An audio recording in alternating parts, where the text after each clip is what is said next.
Howdy, my name is Tyler Pearson, and today we'll be discussing GMOs.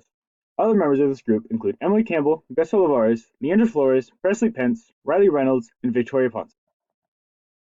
In tackling this project, everyone worked on a different section of the topic. Riley, Presley, Victoria, and Gus all worked on what we call true happenings. This is a factual description of what GMOs are, how they can be implemented, and their benefits. This will split further into subcategories of common uses, what it actually does, and benefits. Leandra and Emily handle the public perceptions, which is exactly what it sounds like. The public perception as well as misconceptions about GMOs. They split this category into the definition of GMOs and polls and statistics. Finally, I finished with the voiceover and submission of our project. To start off with, our topic question was this: what are GMOs and how are they involved in the animal science industry? This is the main thing we hope to answer by the end of our presentation. In order to do so, we will start with public perception. Now, unless people have researched the topic, many might not even know what a GMO is. A GMO is a genetically modified organism that has been genetically engineered for a specific purpose. This is done by combining genes from different organisms using DNA technology.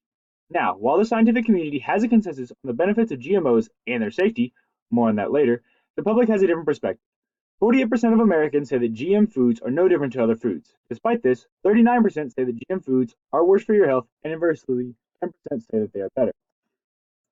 In a public context, many are unaware of what GMOs actually are. This is mainly a product of a lack of education on the true happenings of GM foods.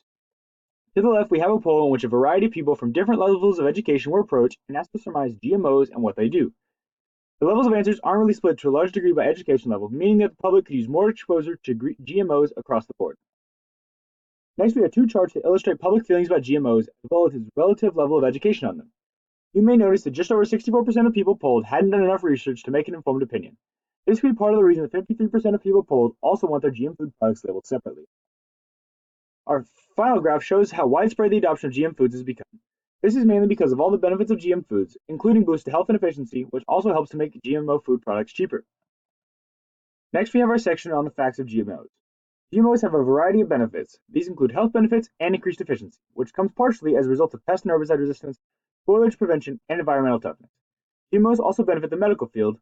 Through altering medications, issues of consistent quality and unreliable supply can be alleviated, and contamination risk can also be decreased. The livestock industry also benefits heavily from GMOs, as without them, the quality and quantity of food and other resources necessary would be extremely hard to produce.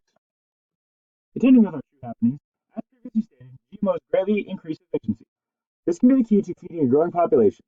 GMOs are not only more efficient by the yield of each individual crop, but each serving is more nutritious than non-GM foods. Now, addressing safety concerns, there is no proof that GMOs are harmful.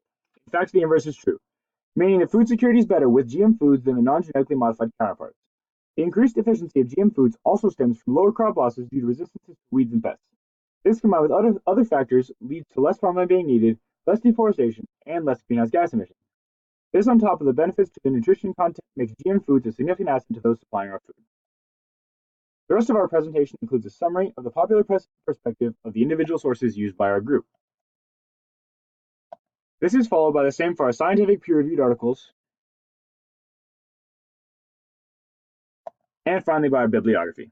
Thank you very much, and have a nice day.